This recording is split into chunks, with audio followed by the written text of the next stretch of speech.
একটি নিরপেক্ষ সরকার কিছুদিনের জন্য তারা একটা অবাধ সুষ্ঠু নির্বাচন নিশ্চিত করতে চায়।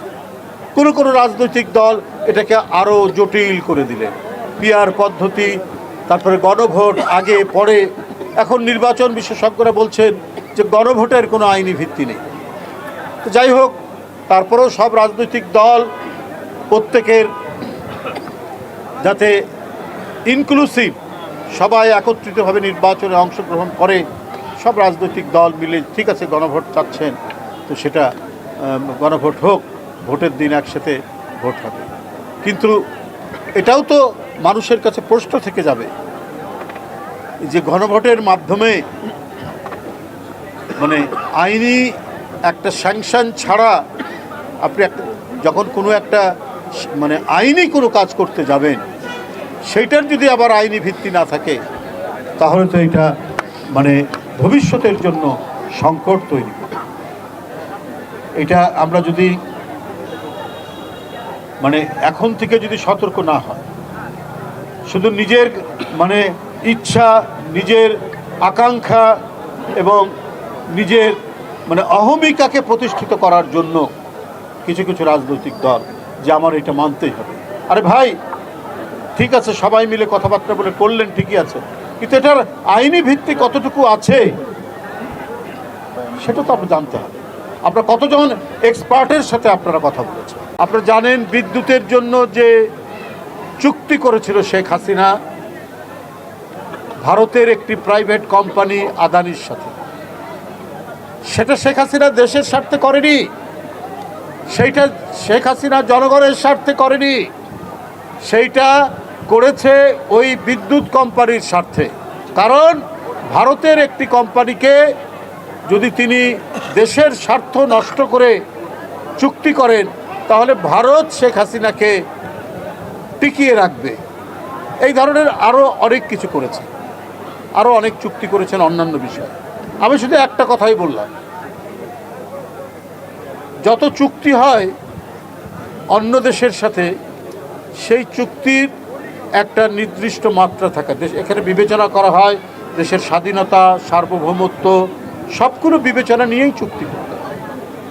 আদানি সেই ঝাড়খণ্ডের একটি জায়গায় বিদ্যুৎ উৎপাদন করবে, সেই বিদ্যুৎ উৎপাদনের 34% আমাদেরকে কিনতে হবে। কেন? বাংলাদেশের স্বার্থকে বিকিয়ে দিয়ে এইটা করতে হবে। কেন? কারণ শেখ হাসিনার স্বার্থ আছে, সে ক্ষমতায় টিকে থাকতে চায়, ভারত তাকে টিকিয়ে রাখে। পৃথিবীর কোথাও নেই, একমাত্র শেখ হাসিনা এই কাজটি করেছেন। এখন আমরা দেখছি ডক্টর ইউনূস সাহেবের আমল, আমরা এই সরকারের সময় আমরা আমাদের স্বাধীনতা, সার্বভৌমত্ব, আমাদের সব কিছুকে আমরা মজবুত রাখতে চাই। বিদেশি কোম্পানির সাথে হ্যাঁ নানা বিষয়ে, নানা সেক্টরে আমাদের চুক্তি হতে পারে আমাদের দেশের উন্নয়ন উৎপাদনের জন্য যেটা দরকার, কিন্তু দেশের সার্বভৌমত্ব, নিরাপত্তা, এটাকে দুর্বল করে তো চুক্তি হতে পারে না। শেখ হাসিনা চুক্তির শর্তগুলা বাংলাদেশের মানুষকে জানাতেন না। এখন যদি সেই পরিস্থিতি চলে আসে, চট্টগ্রাম বন্দর নাকি বিদেশি অপারেটরদের হাতে দেওয়া হয়, কাদেরকে দিবেন? আচ্ছা তার সেটা না হয় জানলাম, কিন্তু সেই কিভাবে সেই শর্তগুলো দেওয়া হবে এটাও তো মানুষ জানতে চায়। আর এই সমস্ত বন্দর, নদী বন্দর, সমুদ্র বন্দর যদি ক্রমান্বয়ে বিদেশিদের হাতে যেতে থাকে, তাহলেও তো এটা নিরাপত্তার প্রশ্ন, তাহলেও তো এটা দেশের স্বাধীনতা, সার্বভৌমত্বের প্রশ্ন। ডক্টর ইউনূস সাহেবকে এটা অবশ্যই বিবেচনায় নিতে হবে। বিদেশিদের সাথে চুক্তির ক্ষেত্রেও দেশের নিরাপত্তা, ভবিষ্যতের নিরাপত্তা, এগুলো দেখতে হবে। কত তো কাজ বাকি আছে। আপনারা প্রায় 1 বছরের কয়েক মাস বেশি হয়ে গেল, মানুষ যেটাতে আক্রান্ত হচ্ছে, আপনার তো নজর সেই দিকে থাকা উচিত। এই নভেম্বর মাসের 15 দিনেই 53 জন লোক মারা গেছে ডেঙ্গুতে, আর ডেঙ্গুর প্রকোপ বেশি ঢাকার পরেই বরিশাল বিভাগে। বরিশাল বিভাগের প্রতিটি জেলায় ডেঙ্গুর দ্বারা আক্রান্ত।